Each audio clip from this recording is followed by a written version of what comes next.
مولانا مودودی نے پہلے دن سے یہ بات سمجھا دی تھی کہ ہاں نہ ان معنوں میں سیاسی ہیں جس طرح دوسرے ہیں، اور نہ ان معنوں میں مذہبی ہیں جس طرح لوگ مذہب کی تعبیر کرتے ہیں. اور یہ بات سمجھا دی کہ جو مذہبی جماعتیں ہیں ان کا پرابلم یہ ہے کہ ان کی اکثریت یا تو کسی مسلک کی بنیاد پر کام کر رہی ہے، یا دین کے کسی جز کی بنیاد پر کام کر رہی ہے، یا ایسی جماعتیں ہوتی ہیں جو دعویٰ تو اسلام اور اسلامی نظام کا کرتی ہیں لیکن ان کی سیاست ایک سیکولر سیاست ہوتی ہے. جبہ و دستار میں ایک پورا سیکولر حیولہ ہوتا ہے، نظر آنے میں ہیں کواکب کچھ، نظر آتے ہیں کچھ، بلکہ بعض اوقات تو ان مذہبی جماعتوں کی سیاست عام دنیا دار لوگوں سے زیادہ مطلب پرستانہ، مفاد پرستانہ اور سیکولر اور لادین قسم کی ہوتی ہے. حلیہ مذہبی ہوتا ہے، نعرہ مذہبی ہوتا ہے، استعمال مذہب کا کیا جاتا ہے، لیکن وہ کام سارے سیکولر پارٹیوں کی طرح کرتے ہیں. اس لیے جماعت اسلامی اس طرح کی تصور نہیں رکھتی. ہم دین کا تصور یہ رکھتے ہیں کہ دین ایک نظام کو کہتے ہیں، اور ہم یہ تصور رکھتے ہیں کہ جو مسالک ہیں ان مسالک میں مختلف ہمارے بزرگوں نے، صحابہ کرام رضوان اللہ علیہم اجمعین،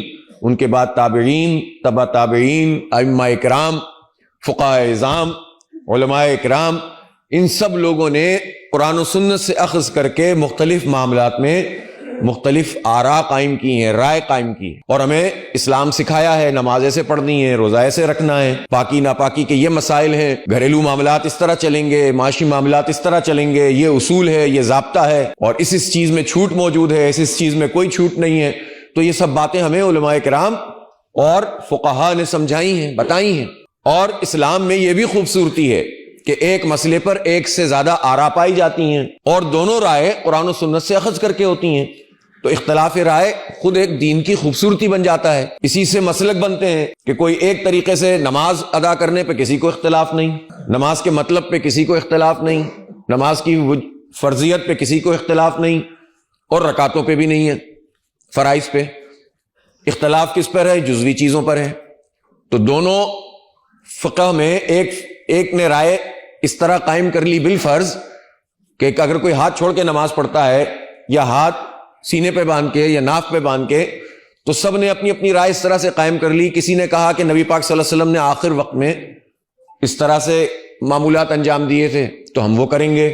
کسی نے کہا کہ زیادہ تر آپ نے یہ فرمایا تھا اس لیے کریں گے. کسی نے کہا کہ کبھی کبھی یہ کیا تھا اور سنت کو ہمیں چھوڑنا نہیں چاہیے تو ہم یہ کریں گے.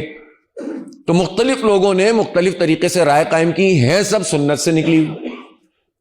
اور ان چیزوں میں جو مختلف چیزیں ہیں، آراء ہیں یا طریقے ہیں، یہ خود اس بات کا اظہار ہے کہ دین کے کچھ معاملات ایسے ہیں جس پر کوئی سودے بازی نہیں ہوتی حلال اور حرام پہ، لیکن کچھ چیزوں کو جان بوجھ کر اس طرح رکھا گیا ہے تاکہ بتا دیا جائے کہ اصول کیا ہے اور جزیات اور فروعیات کیا ہیں. جزوی باتوں میں اختلاف دین کی خوبصورتی ہے، لیکن بعض لوگوں نے یہ کیا کہ اس اختلاف کو مخالفت بنا لیا، اور اس کی بنیاد پر الگ الگ مسلک فرقے بنا کر اس پر جماعتیں بنا لی، اور مسجدیں بھی تقسیم کر دیں، مدارس بھی تقسیم کر دیے، اور جو دین سب کو جوڑنے کے لیے آیا تھا خود مسلمانوں میں تفریق پیدا کر دی. جماعت اسلامی ایسی جماعت نہیں ہے.